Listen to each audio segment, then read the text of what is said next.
Welcome, everybody, to the Cultural Humility, Black-Centered Equity and Community Engagement panel. I'm going to pass this to Yardina, our facilitator, to begin the panel. Good morning, everyone. It's an honor and a pleasure to be here doing what we consider to be sacred work in our advocate community and our provider community around outreach and cultural sensitivity inclusion for the Black community as we go forth and do our work. I have a couple of hats that I'm before you with. The first hat is representing the Black Worker Hub Essential Storage Project. The Earth Lodge, for which I'm board chair, is an anchor partner for that project, along with the other 200 groups who are part of this project. And I'm also executive director of the Maintenance Cooperation Trust Fund, who's also a part of this project outreaching to non-union janitors. So with that, I want to introduce all of our esteemed panelists. They're going to get a chance to share a little bit about themselves, and we're happy to be sharing this information with the community today. Dear Gracia, I invite you to share a bit about your work. Very much. I am very honored to be here today. My name is Deogracia Cornelio, and I am the Associate Director of Education at the UCLA Labor Occupational Safety and Health LOSH program. And in that role, I have been for the past 17 years almost. I have been developing curricula and training on the relationship between work and health, but also learning about the relationship between work and health with the greater Black community, the BIPOC community. It has been a remarkable experience of bringing everything I have been preparing myself to do all these years, but also being nurtured and taught and supported in this context. So I'm very happy to join and share my perspectives on the threats to the health of the Black community. Thank you. Thank you, dear Gracia. With that, I invite Ndidi. Hi, everyone. My name is Ndidi Love. I am the Economic Development Manager for the Black Cultural Zone Community Development Corporation, and very excited to be here with you all today, and super excited to talk about what's happening in Deep East Oakland, California, and how we are doing some wonderful outreach to our residents and our businesses in that area. Thank you, Ndidi. I'd like to invite Sophia. Thank you. Hi, everyone. My name is Sofia Cardenas. I'm the project manager at the Sacramento Central Labor Council, AFL-CIO. We are serving as the regional leads for the Sacramento metropolitan region. We serve over 90,000 workers, union workers in the Sacramento area, and I am very excited to be here presenting alongside some extraordinary Black labor leaders and community advocates. Thank you, Sophia. I'd like to invite Cipriano. Good day, folks. Cipriano Belser Jimenez. I'm an organizer with the Southern California Coalition for Occupational Safety and Health. We assist worker advocate organizations in incorporating safety and health into their organizing efforts, and very glad to be here today to join this conversation. Thank you, Cipriano. I'd like to invite Anastasia. Hi, I'm Anastasia. I'm a staff attorney with WorkSafe. And at WorkSafe, we do policy and legal work around health and safety in the workplace. And I'm an Oakland native. I always have to put that in there. Dr. Poole, can I invite you to share? Hello, hi, good morning, everyone. Glad to see you today. Glad to be here. I'm Dr. Poole, and I've been a psychologist, oh goodness, for 25 years. And I've worked in many different areas. I've worked in methadone clinics. I've worked in community service agencies. I've worked with homeless. I've worked with women who were being sexually assaulted and abused. I've worked in safe houses, and I'm very passionate about my work with the community. So really excited to share all this knowledge and hear what everyone has brought to share today. So thank you. Thanks for having me today. Thank you, Dr. Poole. A deep thank you to our presenters. Now I'd like to introduce you to our facilitators. First up, Alejandra. Hi, everyone. My name is Alejandra Domensain, and I work with UC Berkeley's Labor Occupational Health Program. And our mission is to give workers and work organizations information and tools that they need to have just and healthy working conditions. Very happy to support today. Thank you so much. I invite Karen. Hi, everybody. My name is Karine Umphrey. I'm a staff attorney at WorkSafe. Please message me or reach out to me by email if you have problems with the tech today. Thank you, Karine. And the mastermind behind this beautiful presentation, I invite Jora. Thank you, Yardina. I'm Jora. I'm the Chief of Staff and Equity at WorkSafe, and we are working tech, as you know. Zoom is a wonderful, magical place with many problems that it likes to present to us. So if you see us struggling a little bit, please be kind and generous. We'll do our best. So I'm gonna start by just introducing you to our agenda. We have amazing folks joining us today. We'll be talking about medical and vaccine anxiety, giving you an overview. We'll hear from Dr. Camara to explain the cliff of good health. We'll be talking about slavery and the connection to Black workers today, medical racism, medical and health access issues, and mental health issues. These are very difficult and heavy topics. They're important topics, and I invite you all to engage in self-care, take care of yourself during this, take a break if you need to. We will be doing breakout groups at the end of this, so you'll all be able to come together and join us and share. If you need to leave at a certain point and not join us for breakout and you need MCLE, we'll also be giving you instructions for how to do that a little bit later. So I'm going to start by talking about why this panel, why today. Today's presentation centers the experiences of the Black community and Black workers. Although we are focusing on the Black community today, vaccine anxiety or hesitation is a widespread phenomenon that is occurring in many communities all across the country. The light yellow colors is where we see most of the vaccine anxiety. Like every other community, there's a diversity of opinions and feelings about vaccines in the Black community. It is important to note that not all Black folks have vaccine anxiety. There are many in the community that have been vaccinated and are working to address concerns in their community. So what we want to do today is to increase your empathy as advocates and community leaders, and to increase your awareness as so that you can have informed and compassionate conversations with folks moving forward. This is really an opportunity for folks that are doing outreach engagement and implementing programs to vet and evaluate their programs and use this panel as kind of a litmus test for how they are provisioning these services, especially for folks in the Black community. We want to center the dignity and the experiences of Black people. We want to increase the capacity of advocates to be competent. Later on in our discussion, we'll also be addressing the question of what are we missing in our efforts when we don't have Black advocates in some of our outreach spaces. So thank you all for prioritizing this discussion and making time to join us today. Thank you, Jora.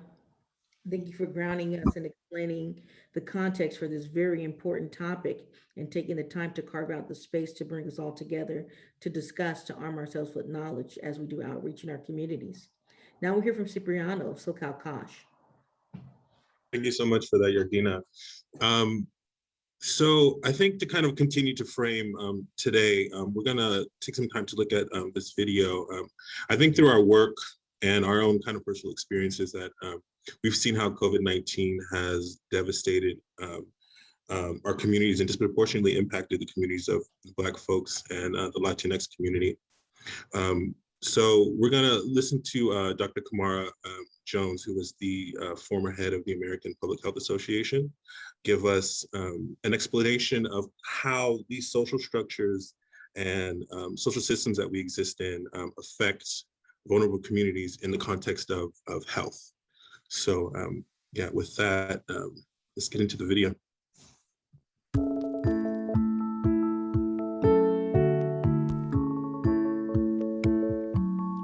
I'm Dr. Camara Phyllis Jones, past president of the American Public Health Association.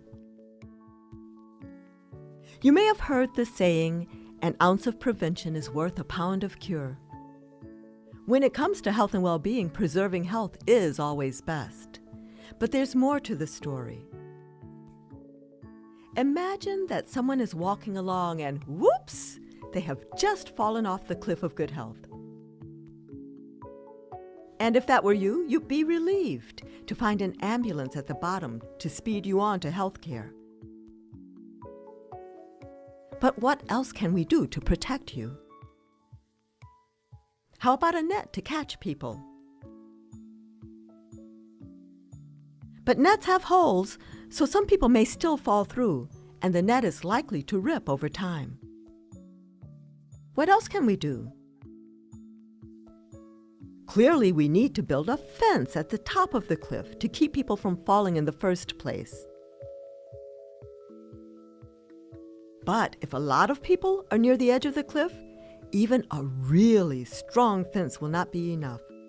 To keep everyone safe, we need to move all the people away from the edge of the cliff. We do that by addressing the drivers of poor health that go beyond our genes and beyond our personal behaviors. Things like low wages and under-resourced schools and unsafe housing. The environments in which we live, work, and play shape our health. These are the social determinants of health. These things can either propel people toward the cliff's edge or keep them at a safe distance from it. But this cliff analogy is incomplete. We need to also realize that the cliff is really three-dimensional, and then to notice that resources and people are not evenly distributed along this cliff. At some parts of the cliff, the ambulance at the bottom may have a flat tire, or maybe there's no ambulance there at all. Maybe there's no net nor fence. And usually, at those parts of the cliff, the people are being pushed closer to the edge. These are the differences that lead to health disparities in a population. Differences in the speed and quality of the ambulances represent differences in quality of care. Differences in the presence of ambulances, nets, or fences, these represent differences in access to care. And differences in the distance to the edge of the cliff represent differences in the opportunities and exposures and stressors that make some people and communities sicker than others. We need to ask a lot of questions. Why is the cliff three-dimensional?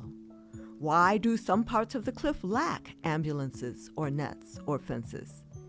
And why are some people being pushed closer to the edge? It's because our economic system fails to provide an even playing field.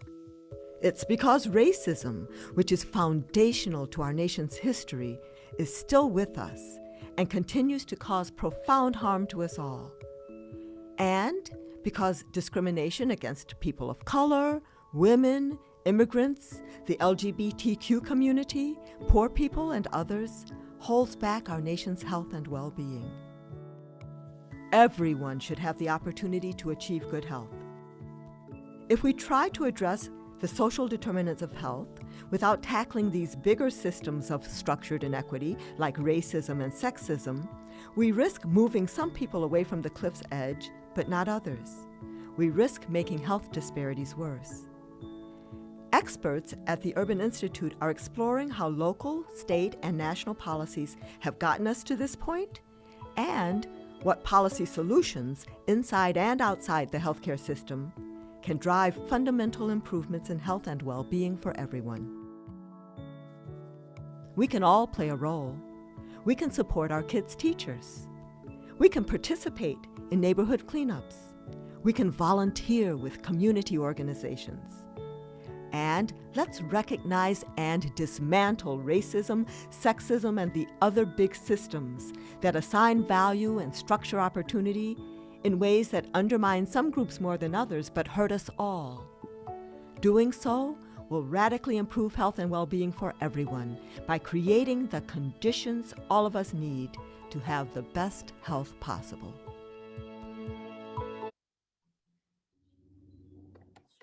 So yeah, I hope that provided like a really nice framework for us to kind of look at some of the information that we're going to be digging into further in our conversation here. So thank you very much for inviting me, Jora, and everyone. I quickly prepared a few slides. The last two opportunities that I have had to speak as a Black professional, as a Black activist, it was very hard for me. I ended up crying. So I put these slides together to see if I can share what I think would be valuable with this group. You know, and when I read the topic that I had been assigned, of course, I don't feel that I can answer what the title of my piece says. Like, you know, how could I say the definite or most inclusive and ultimate understanding of what does it mean to face COVID-19, the pandemic, you know, its compounded crisis, and talk about what's happening to workers or what we see coming, right?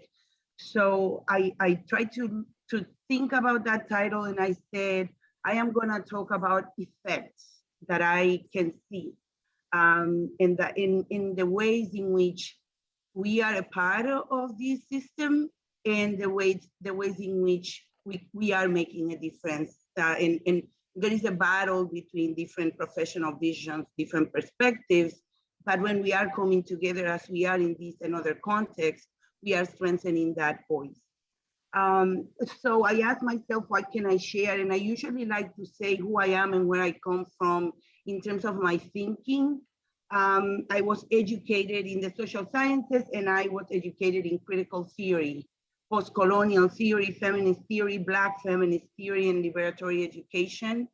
So that's my standpoint. In those times, we learned that there is no such thing as neutral science or neutral education, that those are human activities, and that the best that we can do is be reflective in our practice, and share our standpoint honestly, right? That objectivity is consensus, and so we need to decide what do we consent to. I also want to say that I am a Black Latina. Being Black was not my salient identity when I came to the United States, but I learned, so for me to say that I'm Black is to speak of a universal political identity that I have assumed and left others behind. Most importantly, I am an immigrant, and that I cannot put into words what that means. But I know that the people who are immigrants know what I'm talking about. So what I am gonna share is simply a viewpoint and some key things about that viewpoint. I only have 5 minutes. I consider myself a practitioner. I am lucky to be in learning spaces, both as a facilitator, a teacher, a partner, even in tears, and a learner. And I can tell when a session, an educational session, has been good because of the fact that I learned and how I feel in general. At the end, I am race, class, and gender conscious, but I've learned lately that that is something that has to always be evolving.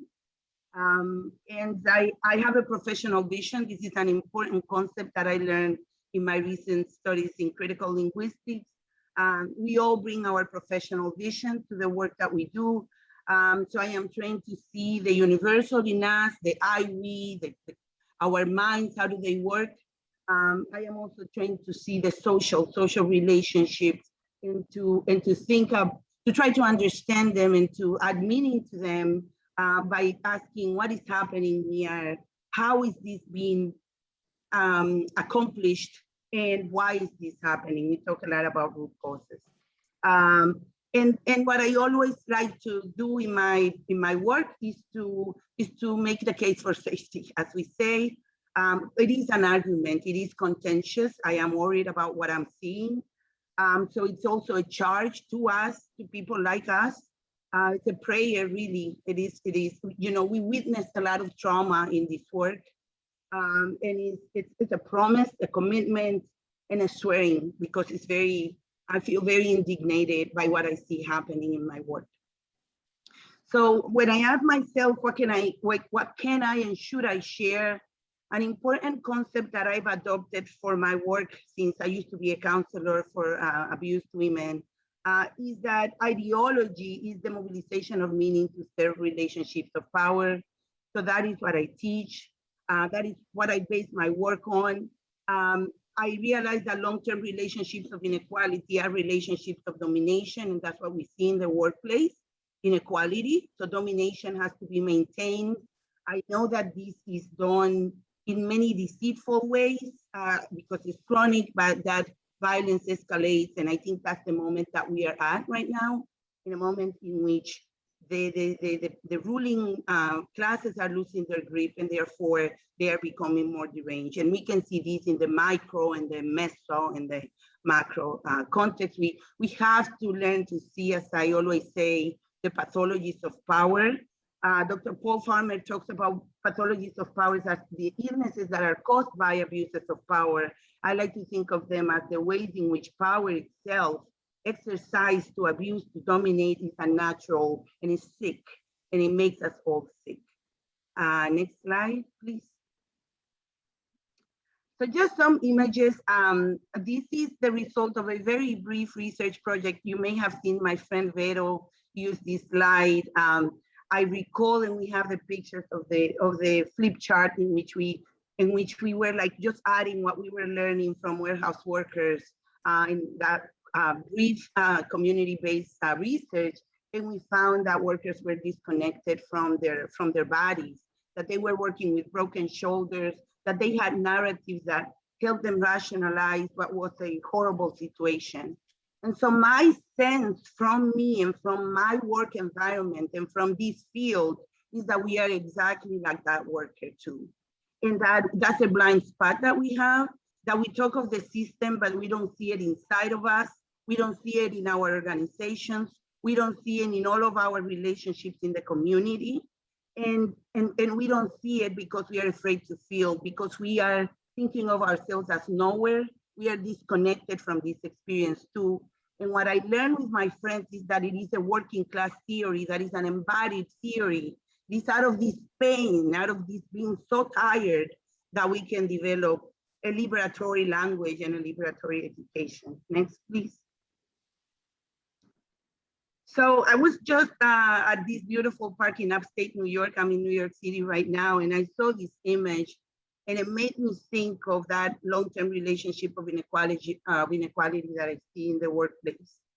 I think that, you know, what we are witnessing is oppression, and that when we call it by any other name, we are using technocratic terms many times that serve the goal of abstracting, erasing, displacing what is horrible. I thought this was a really good image to show where we are at in this society as a whole. We Black people, we BIPOC.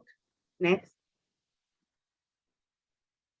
And so this is from the story of stuff. I use this in my training to talk about workplace relationships and regulations, and where does it all come from, and what is the role of the government. I don't know if you know that video, but she talks about how she likes to represent the government as people, because it is people representing people. And she talks about how the relationship between government and corporations has changed through the years. She talks about whether we are talking about a linear system or as a circular system. We need to learn about whether we are reproducing deceitful theories, deceitful perspectives, deceitful meanings about what's happening in the workplace. So I usually ask workers, you know, in the workplace at the beginning, I'm like, you know, it's a relationship between employers and workers, and that is regulated by the government. And that's the triangle here where all of these happen. But this ground and the ground rules are shifting. The ground is shifting because of everything that is happening to us. That shifting ground rules are a pathology of power. You know, it's arbitrary. Things can change any minute. I know this from my work as a domestic violence counselor. I know this from my work in race dialogues. I know this from my work as a occupational safety and health or worker safety and health education. Next, educator, I'm sorry. Next. Is that it? That's it. Okay, thank you. I did this very fast, but that's what I think could probably be relevant in thinking what is the fate of low-paid workers, as I like to say, who have been produced to play this role in society at the same time that society is reproducing itself. So as we always say, the system is working as it was meant to work. And so the question that we have to ask is, what is our role in this? And should we see ourselves not only as knowers, but also as known, as what needs to be known, and change our relationship to knowledge to work into our work? Thank you very much. Absolutely.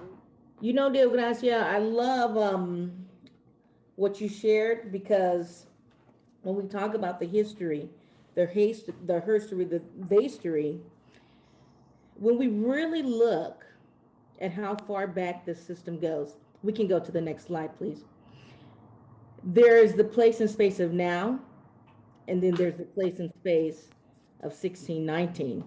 Like I shared earlier, my name is Yardina Aaron, and a lot of the work that I've been doing with this LWDA project, in addition to being executive director of the MCTF, has been through my work at the Earth Lodge as a core partner with the Black Worker Hub Essential Stories Project.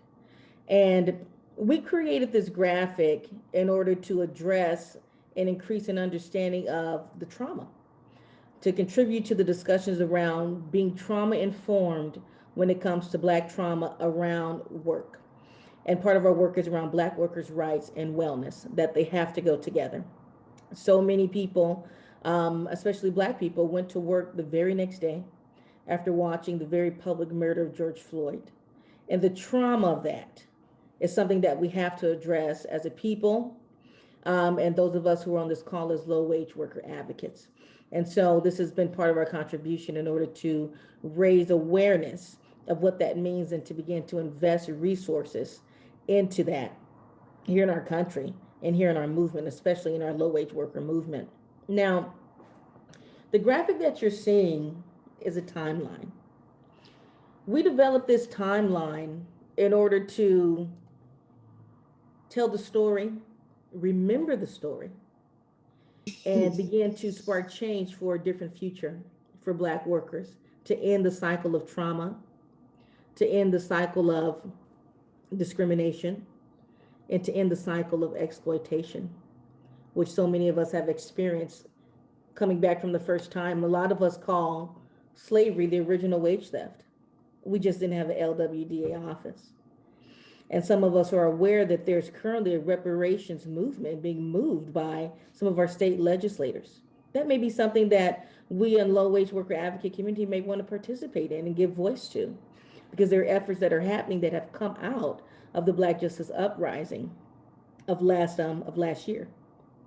And so let's take a step back, because as we're doing our outreach efforts, and we meet Black people on the streets, we meet Black people where they are in community, we meet Black people in the targeted industries that we're going to.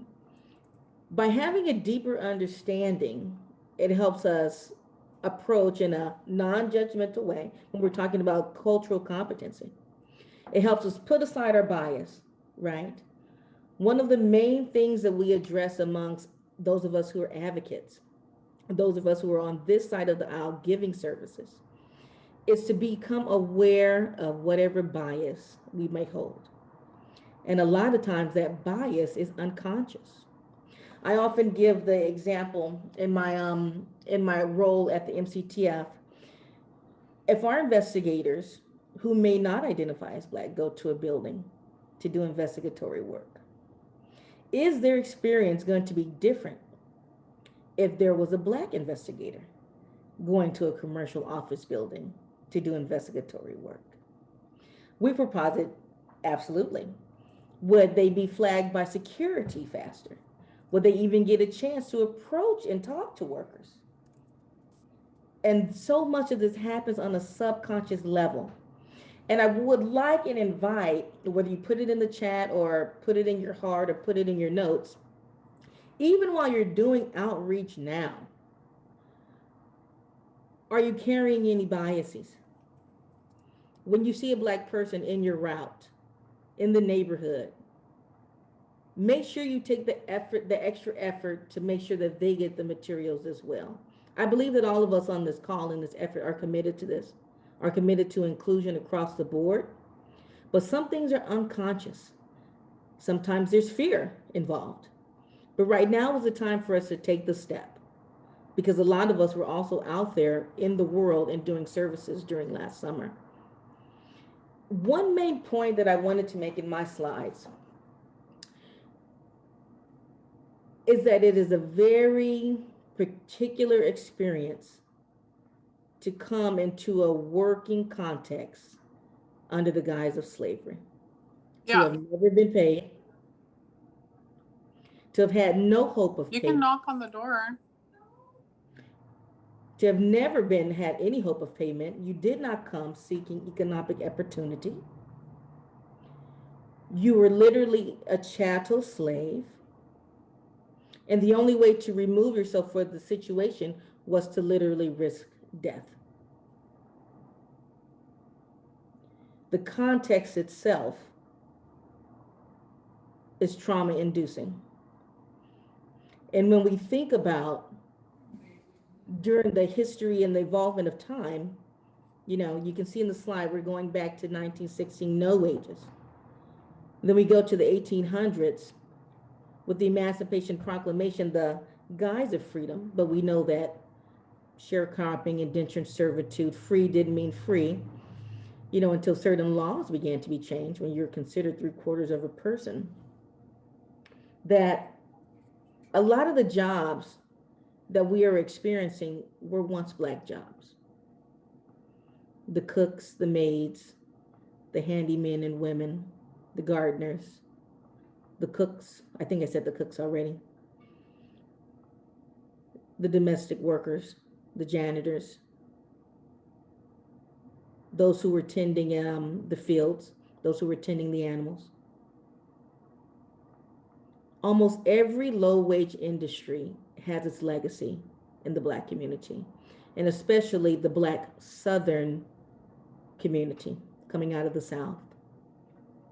Now, some of us are aware of the Great Migration. That's a training for a different time, a different space, because time is limited. But part of the Great Migration came with the rise of the Civil Rights Movement, where Black people attempted to redefine our traumatic experience in the labor market in this country, to fight for rights. You know, it's quite something to go to work and at that time for a white person and not know whether you could even request payment. And this is after slavery, right? So many of us have seen the help and have seen some of those stories to be set up while going to work and trying to provide for your family. And understanding the legacy of this, I'm just going to say the last two a little bit faster because I'm going to wrap it up here. When we go to the 1960s, I feel that's where a lot of those of us in our movement, our low-wage worker movement, begin to interact with the Black timeline. In the circles, I don't hear too much mention about the Black experience prior to affirmative action, right? We talk about whether it be the Black Panthers, whether it be Martin Luther King, but of all of the different types of gains that many of our communities today still continue to enjoy, of which Black people were the leaders to bring about some of those changes. And then we see the intentional criminalization, whether it be some of us call it the war on drugs, the rise of police brutality. We see that rise in the 80s, increased imprisonment, exponentially the increase of imprisonment, right? And the changing of the narrative to Black people as lazy. This is a real important point around bias, because this country saw Black people as extremely industrious. But we have to question, how is it in the 80s, a group of people who were dependent upon to be labor to run the entire country and forced to be labor, somehow the public narrative shifts to us being as lazy at the exact time when we're applying for college, as the exact time that we're challenging redlining, at the exact time that we're stepping into businesses and growing our businesses to scale, right? And so fast forward again, that takes us from the 80s to 2000. Then you see this last one where I say 2020 BLM, Movement for Black Lives. That really got disrupted. And the youth, I feel, yelled at the top of the mountain. They're challenging experiencing a traumatic experience in this country and in the labor force. And so we get a chance to reimagine the work of wellness, the work of wholeness, the work of not just continuing on as though the traumatic timeline didn't exist. It's some of the work that we're doing through Black Workers' Rights and Wellness with the Essential Stories Project, the Black Worker Hub, and all of those who are associated with that. And so I invite all those of us who are on this particular call to keep the timeline in mind and to begin to ask yourself, where do you intersect with the timeline? Where does the community that you serve interact with the timeline? So that when you're out doing outreach, the approach may shift, even if slightly. The understanding tone may shift and you'll get more Black engagement back to you. It's an opportunity and an invitation. We don't just stay in the trauma, but we're here for the transformation. And it's a wonderful opportunity to be a part of this project. Okay, so thank you for letting me share that. And with that, I'm gonna invite Anastasia and Sophia to come on because they're gonna talk about how the Black community has a history of experiencing long-standing abuses from the medical industry. And we definitely wanna understand that because with COVID and the public health crisis, this is of the utmost importance. Thank you, Anastasia and Sophia. Hello, I'm Anastasia.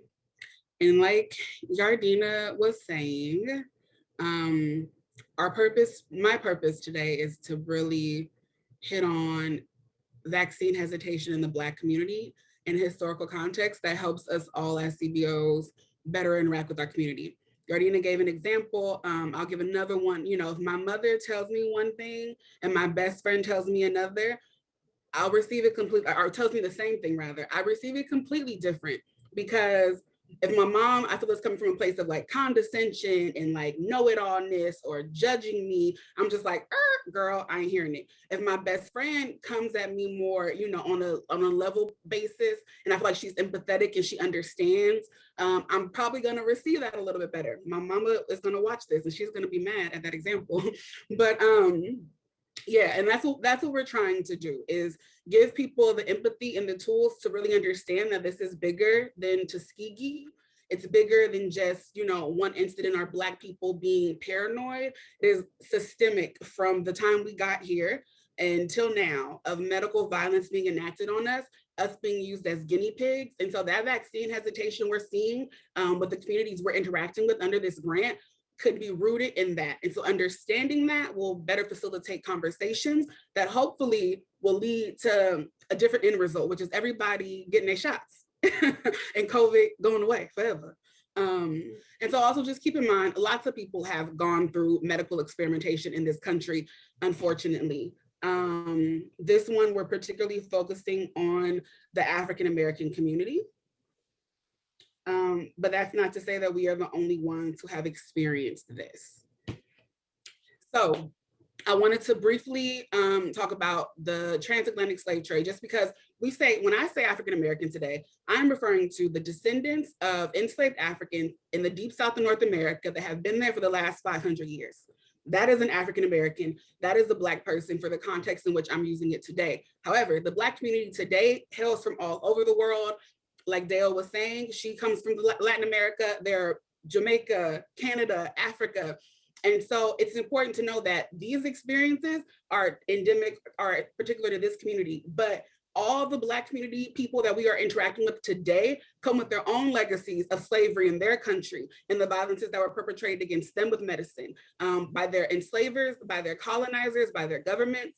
And so it's just important to get that this is like it's bigger than just that, even though we're focusing on one particular group. And we have to keep that in mind as we move forward interacting with people.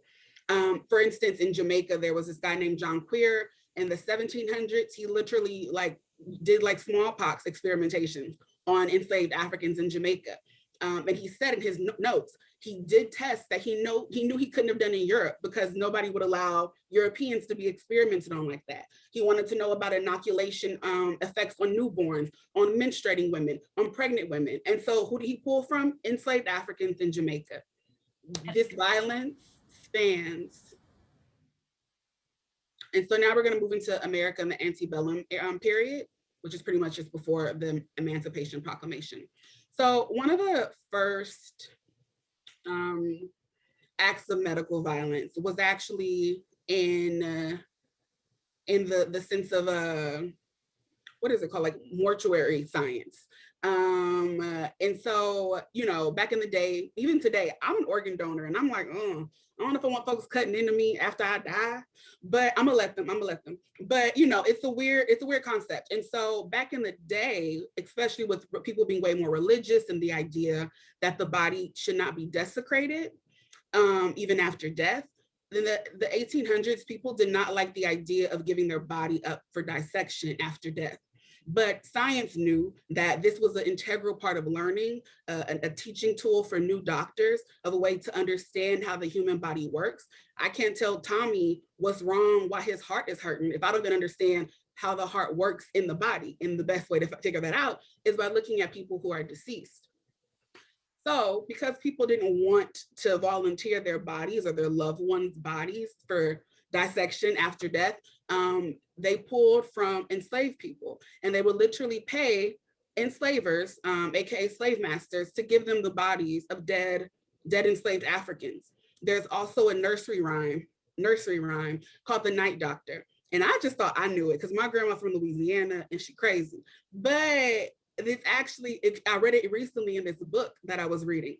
And the Night Doctor riddle, I'm not gonna say it because it has words very particular to my community that nobody else should be using, but it's talking about the grabbing of enslaved Africans, like night doctor, and like it's describing Black people, enslaved Africans being hit over the head and having their bodies, you know, essentially being kidnapped and murdered for the purposes of science, like for this night doctor. And also the act of dead enslaved Africans being sold to mortuaries.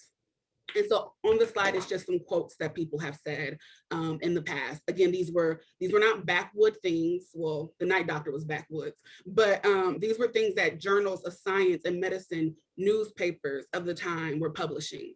And so it wasn't like a secretive thing. It was systemic government sometimes, and definitely societal oppression and violence being acted against Black people for medicine. So next slide, please. So the next one is about Dr. Marion Sims. He's known as the father of gynecology. And essentially what he did, he operated on many enslaved African women. The ones of whom we know of are Lucy, Anarcha, and Betsy.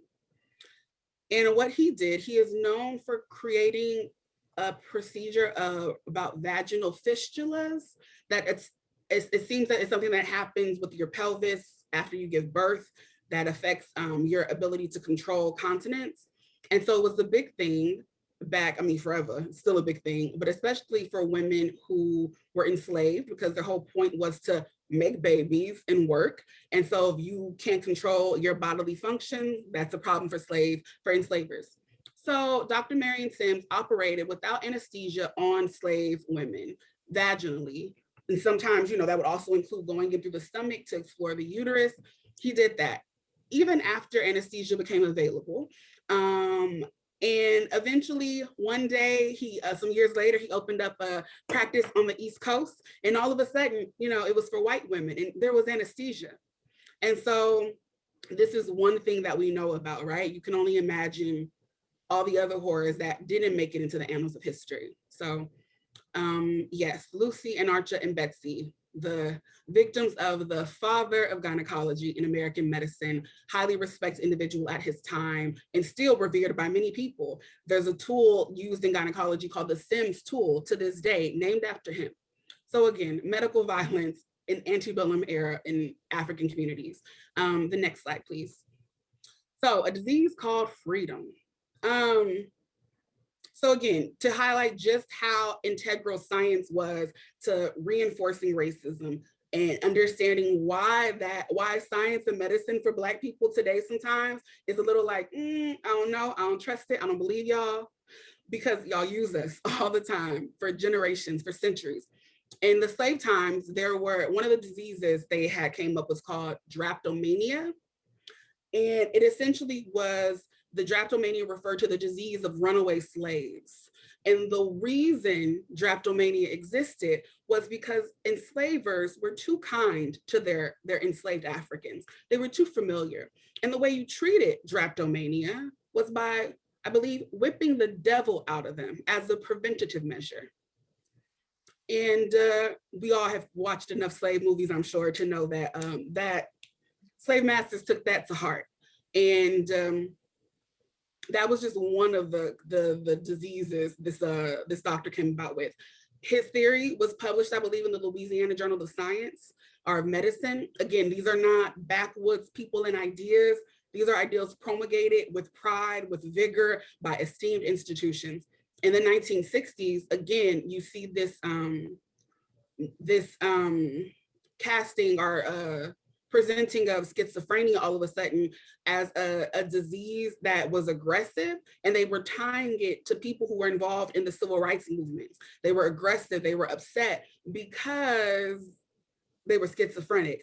So again, we see Black people's desire for freedom trying to be demonized and dehumanized through the guise of medicine. And schizophrenia as an ailment today is still dealing with having to separate it from being an aggressive thing or having aggressiveness be a characteristic of it, because it's not. But it was first really promulgated as such to demonize the descendants of enslaved Africans. Next slide, please. And so now we go into the 20th century. Sorry, next slide, please. I like slides, I made a lot of them. So the next one is the Tuskegee experiment. And so again, the point of this, right, was that it's bigger than just that. Tuskegee is what people know about, but there's so much more than just that. Sorry, I'm trying to, like, as I'm speaking, I'm remembering that there's an interpreter. So I'll like pause in the middle to try to like shut up and let her do her thing. But yes, so Tuskegee was an experiment that went on for, I believe, like 40 years.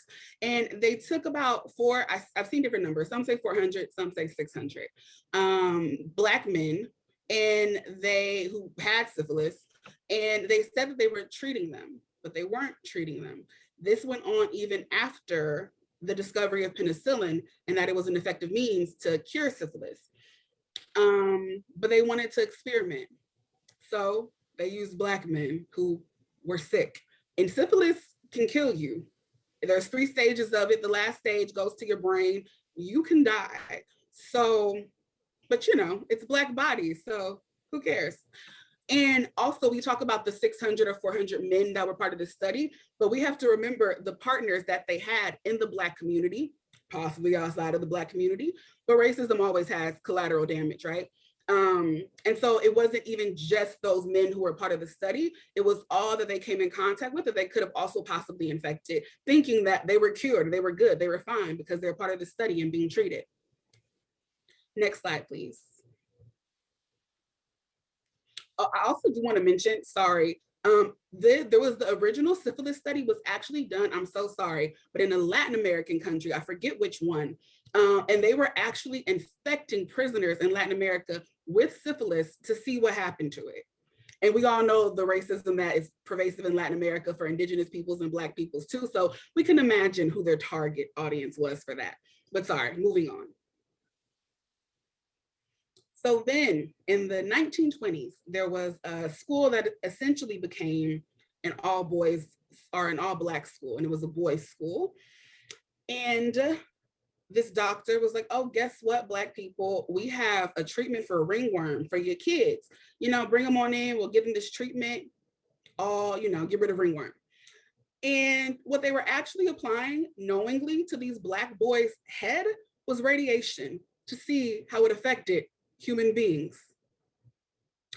So, sorry, next slide. One of the men selected, or the boys selected for this experiment was Veritas Hardiman. And you see the pictures on the screen. That is what the radiation did to his head. He was one of the most severely affected persons, but the other boys in the study were also adversely affected physically. And who knows what doing this to the brain had on their intellectual, abilities as well.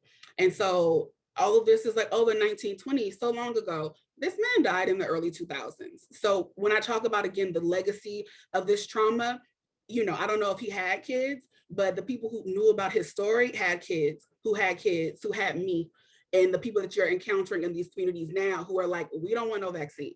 So just, again, keeping in mind the trauma that vaccine hesitation may be coming from.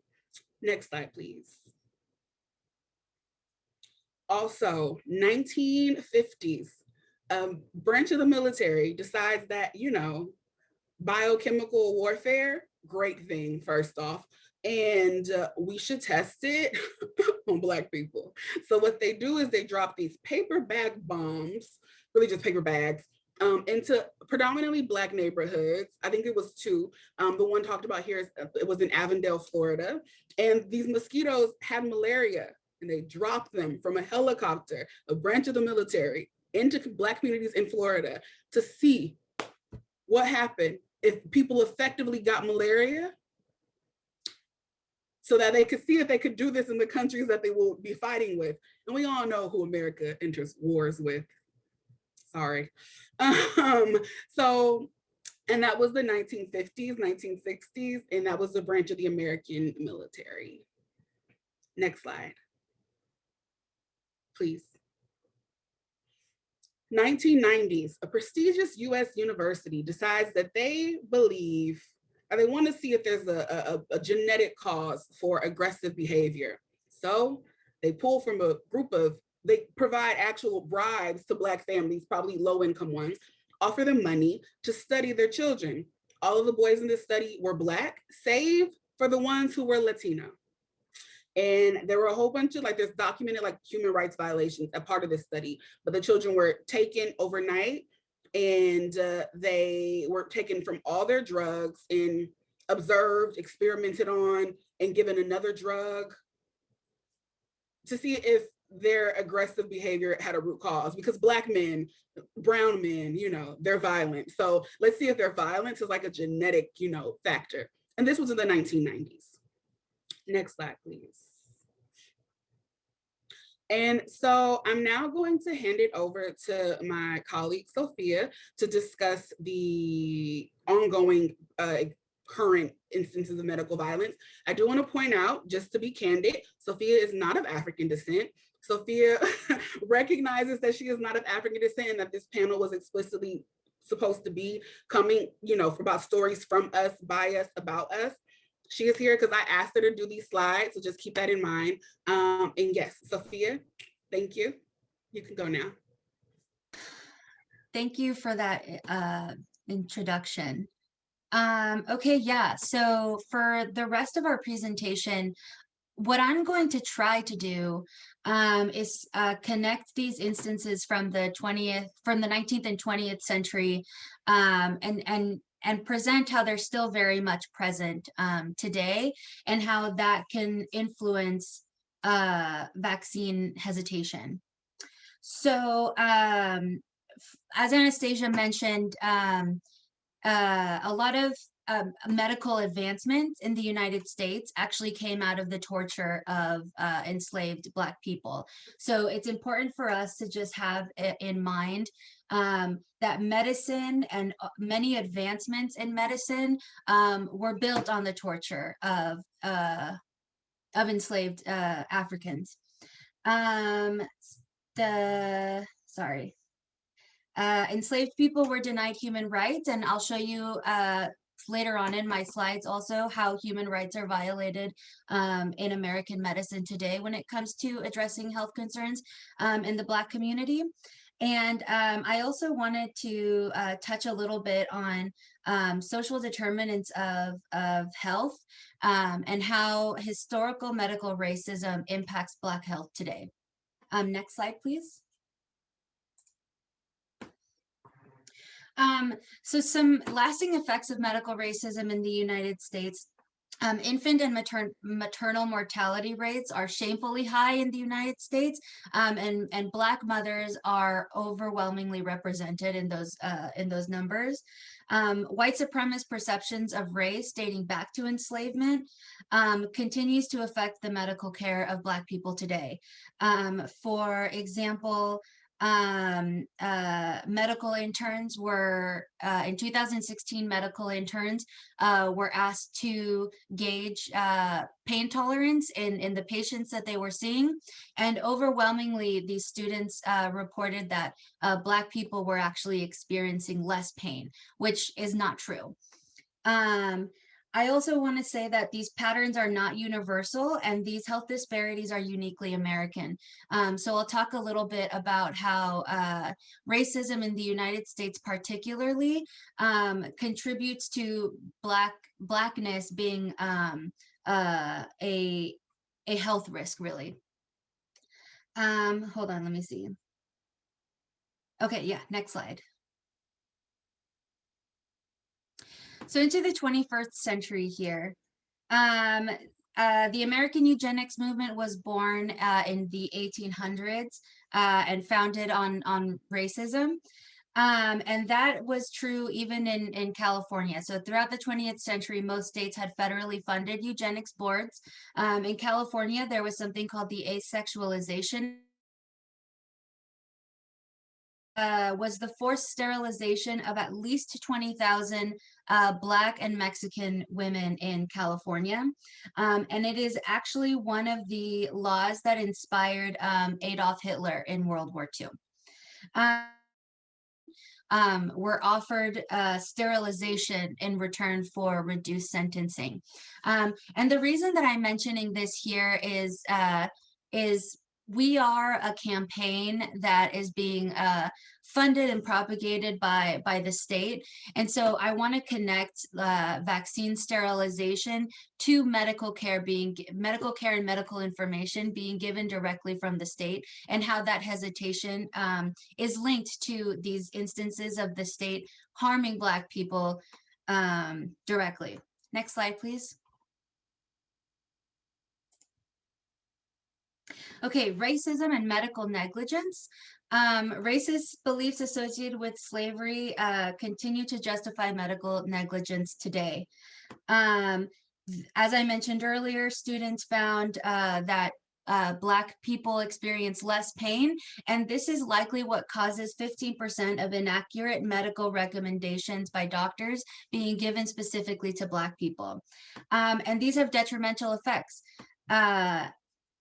For example, Dr. Arlene Geronimus of the University of Michigan School of Public Health developed something known as the weathering theory, which essentially theorized that racism, the experience of racism in the United States faced by Black people, Black women, and anybody who can carry pregnancies actually caused the premature deterioration, of Black reproductive systems.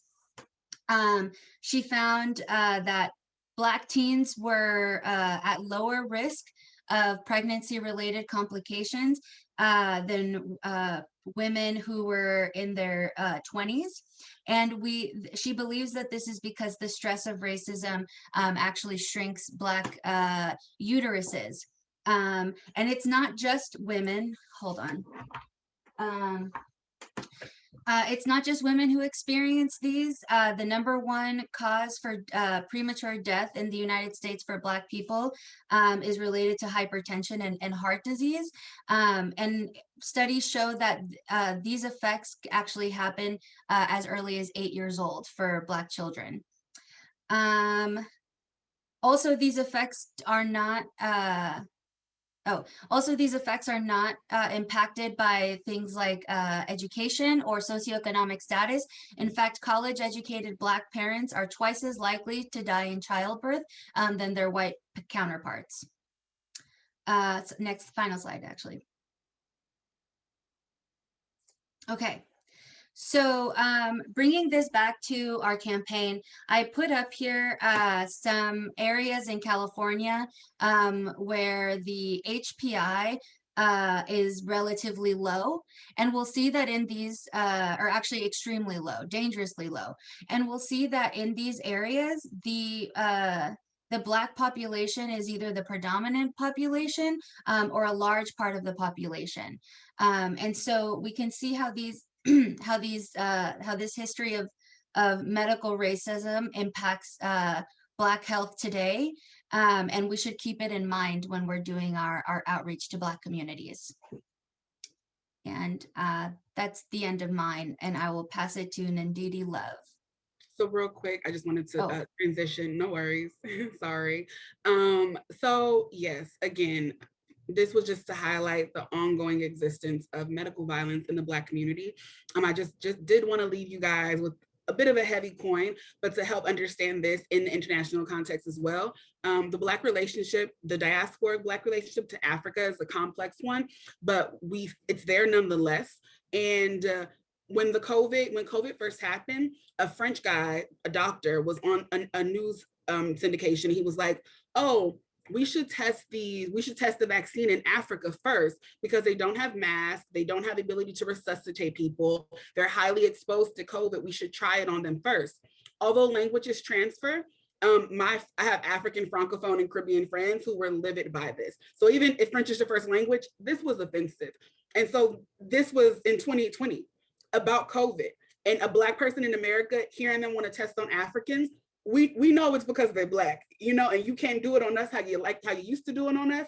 So just keep that in mind again as we move forward, interacting with Black communities who have vaccine hesitation. And now, Ndidi, Ngwanu. Hey, y'all. Actually, Jordan, could we go back one slide? I wanted to point something out before I begin. Thank you. And so, or one more to 46. Forward, one more. Sorry, this one? Slide 46. I can't see the number. Oh, okay, yes, this is 46. Perfect. Yes, I wanted to kind of ground, before we transition into my piece, I wanted to ground what Anastasia and Sophia brought to you all in a sense of reality. A lot of what they talked about is very historical. It's really talking about the legacy of anti-Black racism perpetuated against Black people in this country. And so I'm gonna bring y'all right forth to the reality here. And as I go in and talk about what folks are doing, how these things present themselves today, 94621 is my zip code.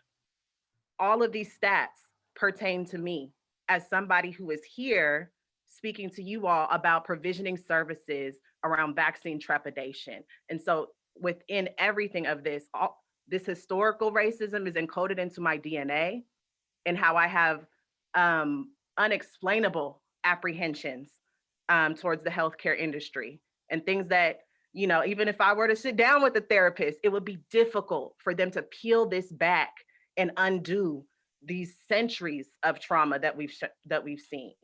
And so I can't help the fact that I live in 94621 and that I'm really, really close to these issues. However, what I really, really challenge you all to do as we move into this next phase is understand that this is the experience that is inextricable from a lot of the folks that you are serving and a lot of the folks that you are seeing. These are the things that they silently bear and don't speak to you about. Your coworkers aren't speaking to you about this and talking to you about how medical racism pervades their everyday lives. And so we're gonna send out the slides from this PowerPoint, really keep that chunk, learn those stats, really understand, do your own independent research so you can form your opinions about it. And please, I just implore everyone, take this perspective. All right, next slide. Yes, so I'm Ndidi Love. I'm the Economic Development Manager for the Black Cultural Zone. I wanted to talk with folks just a little bit around some of the things that I've seen at the onset of COVID and how we are really working towards making a space that, adequately holds everyone, really meets people genuinely where they're at, and just ultimately serves a larger purpose of, for us, Black liberation and self-sufficiency and self-determination. At the Black Cultural Zone, we have 4 main focus areas. The first 2 being arts and culture and placekeeping. These undergird everything that we do. We want folks to enjoy and experience Black culture, for Black culture to be preserved, respected, and asserted in their communities. And we want folks to have legitimate rights to land, ownership, and self-determination over where they're allowed to be at any given present moment in this country. These sound sometimes like easy things or simple rights. However, we've seen that our communities have not received these basic rights. Our last two focus areas are quality of life and building a strong economy. If we expect folks to comfortably enjoy, experience, and celebrate Black arts and culture and have a safe space to live and be at any given time and place, we have to ensure that the basic necessities are being met, that there's money in their pocket and food in their belly. And so that's why we hold these four values very close to us in all of the work that we do. At the onset of COVID, we found ourselves providing direct services and connections to other direct service providers to really help businesses and individuals through this really tough time, this time of chaos. And we really had to ask ourselves these questions that I posited on this slide. How are we ensuring services meet the needs of the community gracefully? And I want to repeat that word, gracefully.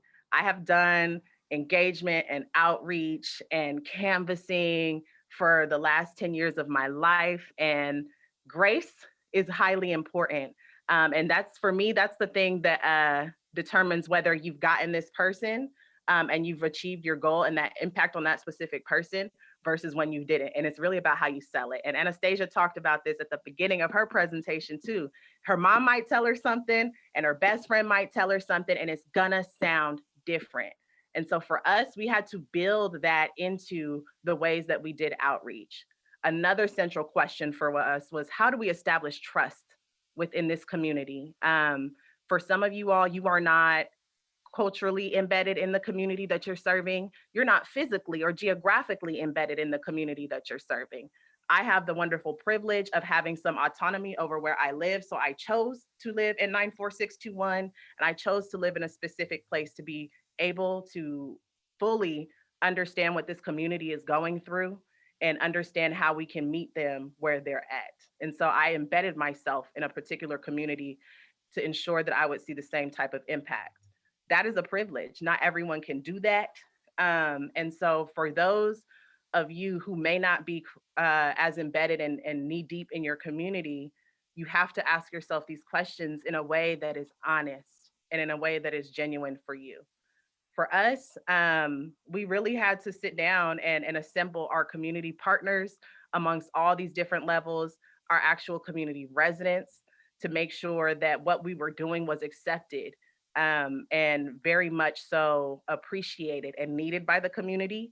And so if you are not hosting any type of design charrette, any type of public forum, any type of circle where you are meeting folks who are from different ages, different zip codes, different blocks in your neighborhood, it may be very difficult. I'm gonna start to slow down a little bit so that our interpretation can catch up. All right. And so for us, we started to meet our community at a place that we dubbed Liberation Park. And Liberation Park was definitely a labor of love for us. It is located in the backside of Eastmont Mall, which we have all seen the devastation of America's retail mall system. And so it had a blighted lot that was in the back of it, where the community was dropping, things they didn't want to dispose of at the dump. It was very unkept. And so we came in and said, it's outdoor spaces is what we need right now. We're going to continue to redevelop this space. And so we cleared that lot, cleaned it up, and we're able to start provisioning services out of it. And so we've turned it into a wonderful, beautiful park. You can see in the two pictures here, that is actually on our site. And at the onset of COVID, we used this as a hub where we could meet people socially distant. Yes, and so we do host the Acoma Market out of this space. That is out of my department as the Economic Development Manager. And we really use the Acoma Market to really just provide rapid response services, a physical location that somebody could hold on to in the beginning of COVID. And so the Acoma Market started in September of 2020. We were so blessed to have a set of Black led community healthcare partners. And so we were able to welcome Umoja Health, who was a very close partner that we had into our space to provide testing. And so you could get yourself a COVID test and it would be administered by a Black nurse, a Black volunteer, the Black attending physician on site. You could have everybody who looked like you really usher you through this process, because anybody who's taken one of these tests knows it's very, very scary. And the importance of having these types of partners is because they have this basis that Anastasia has talked about and Sophia has talked about. They have this basis and understanding of medical racism and how it pervades in the Black community. And so there was plenty of things that they were able to do that were able to make this process that we all had to go through of getting tested very regularly more comfortable. So they were able to provide separate testing for staff who needed to get tested more frequently because we had such direct access to the public every day. We were able to set up at our market testing where folks were able to go and take saliva tests. And so we all saw those horrendous videos of our very first set of COVID tests that went all the way up through your nasal passage.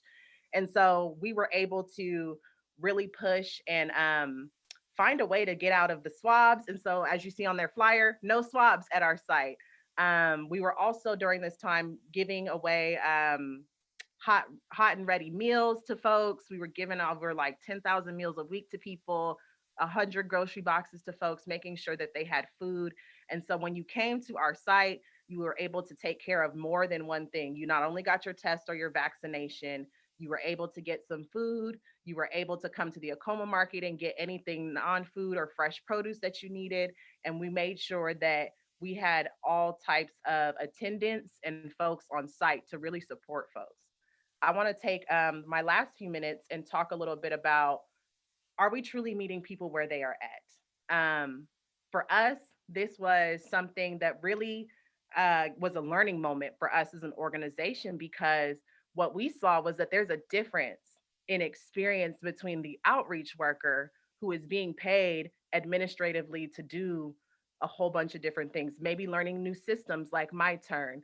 Maybe an outreach worker would have a good sense of what a Google Doc is or what a Google form is and how to fill it out and access it. That may not be the same for our people on the ground. And so we really had to take the time to understand what was happening. And we saw that folks didn't have stable internet communications. And so when we were having glitches with MyTurn, it was really hard to keep your progress saved as you were trying to get an appointment.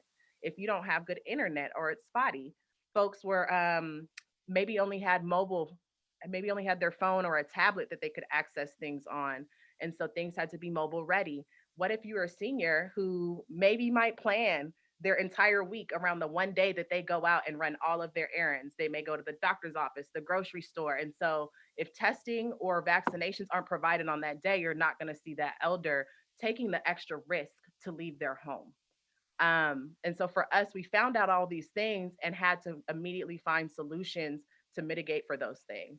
We needed folks who were volunteers who were able to sit down and do a screen share with a senior and listen to them and enter their information into MyTurn for them in a way that the senior could verify that these things got put in. We were able to work with folks at Acoma Market and pull out my tablet. I bought $100 tablet for this. We pulled out our tablet and everybody could sit and use our MiFi on site and use my tablet to sign up for their vaccination appointments if they weren't able to actually get it done at Acoma Market. And so we assembled a volunteer structure for this, and we're able to make sure that they had, non-disclosure agreements and things like that to protect people's information. And when we heard issues and these little problems that folks were facing, we took it to, in our sense, the higher powers and said, hey, council member, we have a whole bunch of seniors who can't get to, the major testing site, or we have a whole bunch of folks who don't have identification to get into the major testing sites. Help us, and we need X, Y, and Z. And so in that way, we were able to ensure that folks were able to get rides. We were seated next to a bus transit station. So we were able to get AC Transit to take people over there and make sure that they get through the drive-through testing and that they get their vaccinations as well. And so when you are hearing stuff, I know it can be really easy to file it on the to-do list, but say something about it, even if it's small, because our residents don't always have the avenues when they're working these 9-to-5 jobs, sometimes low wage jobs, to really get their perspective heard. And the same thing goes with our businesses. We had a long-standing relationship with our businesses and the people who serve businesses, to the effect that we were able to galvanize folks to come to Acoma Market, get your workers tested here, get your workers vaccinated here. We were able to get a lot of our vendors who we serve vaccinated through this. Even our staff is getting vaccinated at our markets. And so we're able to really build off of these deep-seated relationships that we had, and have folks see somebody who looks like them, see somebody who's talking to them around growing their business and maintaining resiliency and sustainability of the work that they're doing. And so we were able to be successful in what we were trying to do. And the last thing I will say is that when there's a will, there's a way. I have always found that out. When there's a will, there's a way. And very often the folks that you're outreaching to, all they need from you is one win. And for you to demonstrate that you're going to do what you said you're going to do for them. And that is the basis of building trust in any relationship. Don't give up. I know these things are difficult. I know that folks are naturally just apprehensive and on their defenses because we're sitting in a state of just extreme stress over the last year and a half. And so I really implore folks to just stay this course. When there's a will, there is a way. Always be creative around how you provision these services for folks, and make sure that you're operating from a place of grace and dignity when you're talking to people. We know when you're faking it. We know when you're trying to get down the list. At least I do. And so we can definitely tell when you're trying to put on to get Black folks into the impact phase of your grant work. And so come from a place of generosity and genuine folks. Be your authentic self and tell the truth. If you don't know or you don't understand some of the things that were presented in this panel discussion, be honest about it. That's all. Be honest about those things and ask for that support that you need, not necessarily from your clients, but really be honest and ask for the support that you need. If you don't understand why something is happening when you're dealing with Black communities, and why you're getting a certain perspective or feedback or feeling from being in these conversations, be honest about it and talk to someone about it. And if it's something where the organization needs to do something about it, articulate that, because we're not going to be able to get past, centuries of anti-Black medical racism and oppression without folks actually speaking up to it and being honest about checking their privilege and being humble around either their experience in a community or their lack of experience with a certain community. And so for us, we just keep those channels of communication real clear and real honest around the Black cultural zone. When we don't get something, we say it. We let our community know that we're working on things and that things are in development, so that we're building that trust. Don't put on when you get in front of Black communities, because we've seen it, we know how to identify it, and we'll be very quick to shut it down. And that's all I'm gonna say. They're giving me my time check. And so thank you, everybody. And I will continue this discussion in our breakout rooms. Thank you, Ndidi, for that powerful presentation about medical and health access issues. Right now, we want to transition to mental health.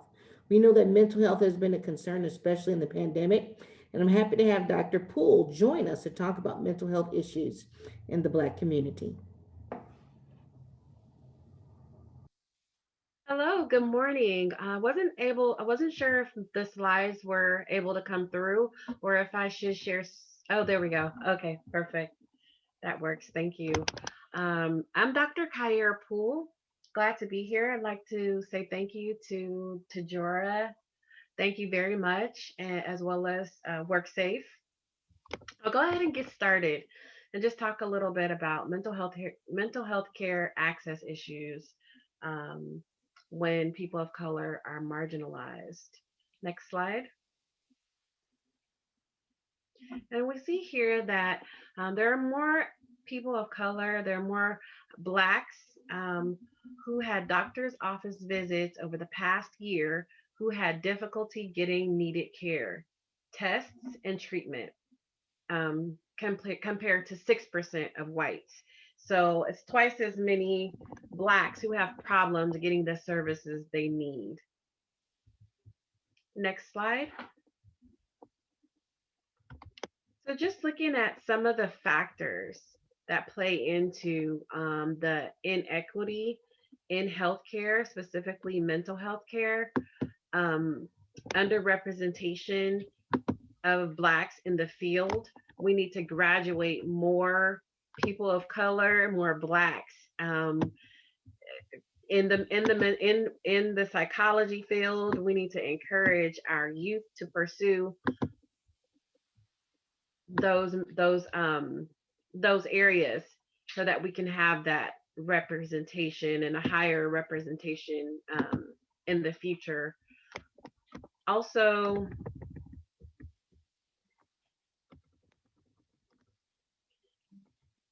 some of the biggest challenges to access for people of color to access services, and not just regular services, but good, relevant, evidence-informed services that are provided by a competent professional who is also culturally competent. So we're going to just talk about a few of those issues of getting that efficient services provided in the Black community.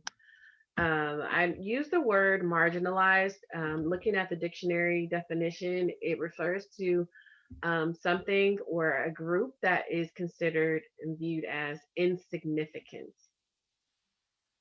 And so this phenomenon is not uncommon in mainstream society.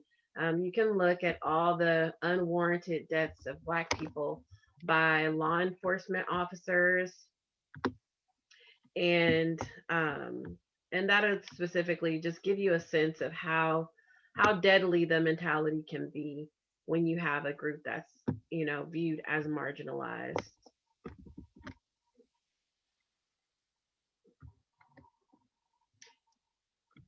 And so in looking at prejudice and racism, those are big factors in the type of services and the type of resources that are available to particular people.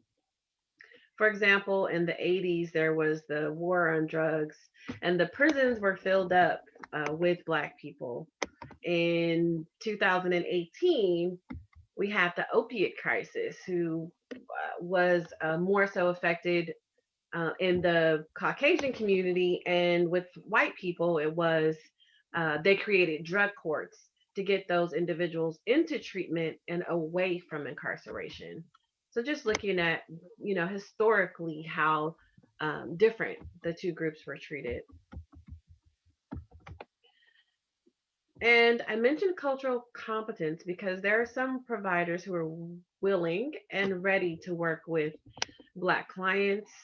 However, they may ascribe to the one-size-fits-all model, disregarding the importance of race and cultural identification. And that's an issue that, together we can bring more awareness. Next slide, please.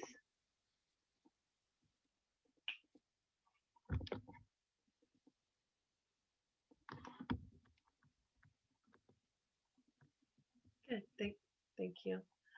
So we look at some of these factors, and it's still an area that is being researched, and we will have, we'll gather more and more data, as time goes by. And so, I wish I had the answers, or as a community, we have all the answers, but now we're just looking at it and being open-minded and analytical so that we can get better in how we deliver services.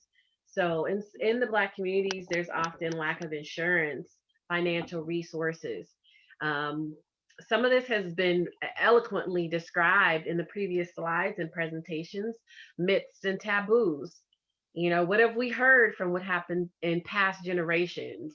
What are the elders saying about, you know, should we participate in mental health? What are the stereotypes about black clients? Um, Lack of diversity among providers, you know, that may be off-putting for a black person who would like to have a provider that looks like them. Studies have shown that cultural match is very important. A lack of cultural competence, we talked about that. Lack of knowledge, exposure, and experience. You know, sometimes we go into the communities and they don't. The people who live in these communities may not have the experience and exposure to some of the knowledge, some of the current research and resources that we have as professionals. So just realizing that things that we know about and take for granted may be a different experience for the community that we're serving. So communication gaps. You know, where are their language problems? And language does not always mean that you're speaking a different language. You know, it could be the vernacular.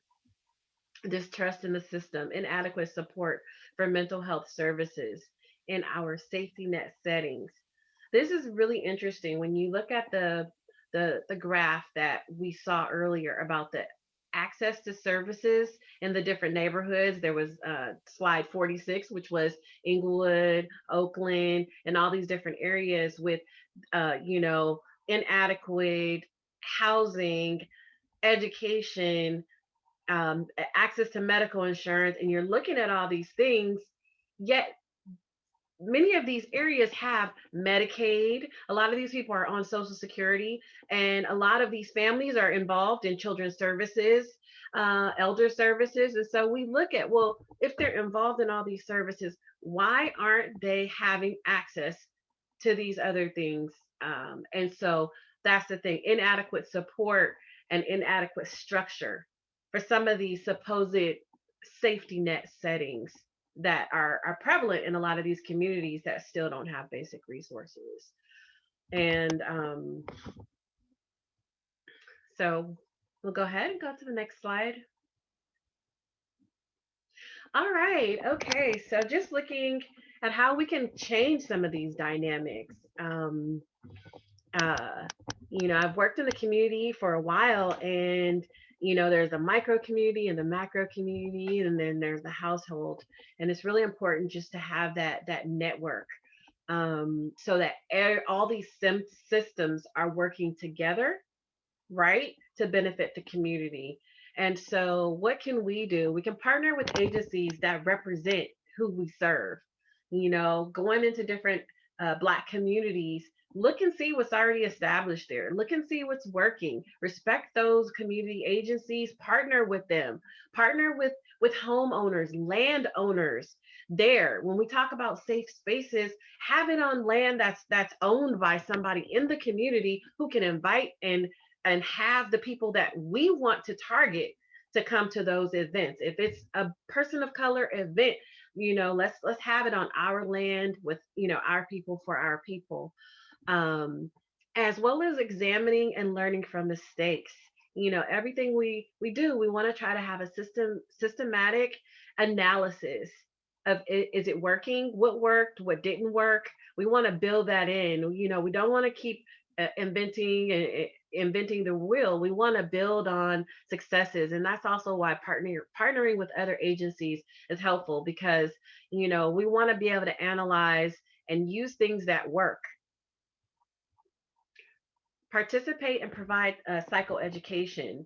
And you know, when we are bringing forth, you know, the vaccine, different healthcare pushes, different recommendations, you know, we want to be open-minded and again use vernacular that the community can understand, and bring that education, respectfully bring that education to say, you know, this is what it's about, these are the effects it may have on you, and give them honest information that people can make informed decisions, and they'll know that you're not just signing them up for stuff and without actually educating them and giving them a respectful option of what they would like to choose.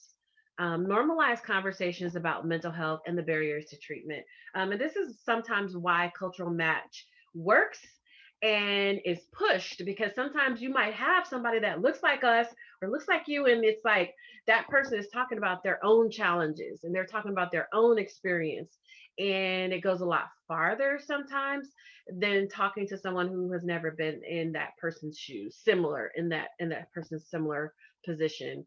And so just normalizing conversations about mental health and barriers to treatment, and also learning how to handle mental health crisis, in any environment that we have, and we have people of color, we have Black people, we need to be prepared, right? Okay, we were giving them this space. We're in the park. We are in offices. We are inviting them. We are inviting them to come to events, and we want to be available and responsive if we have somebody who has a mental health crisis, if someone arrives and they need immediate help.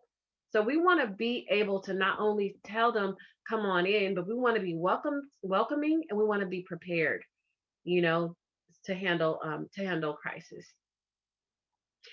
Also, we want to support mental health programs that serve our population.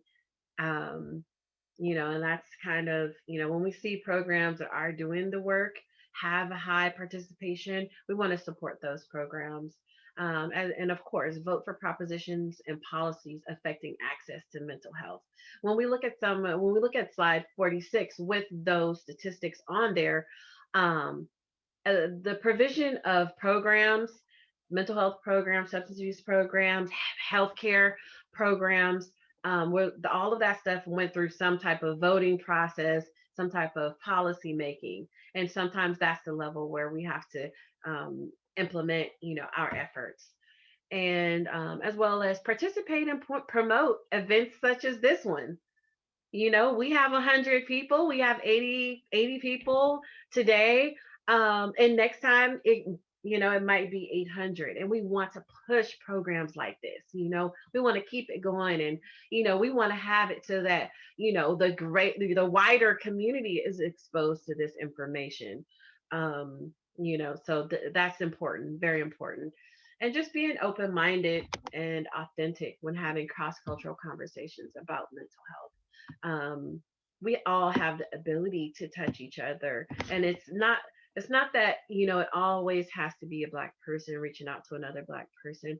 Having that respect, having consideration for values of the culture and characteristics of the culture is really important in terms of opening and providing services, and really bringing professional standards to the people that we're serving. And so just to kind of conclude, there are a lot of things we can do. I always try to look back at, the Kwanzaa principles and apply that to how we deal with the community. It really can keep us grounded. I don't want to get too, I don't want to go past my time. So I'll just say that that our goal is just really to move the field forward. Continuously, we reassess professional practices and look at how we connect with the core values of the Black culture, and understand you.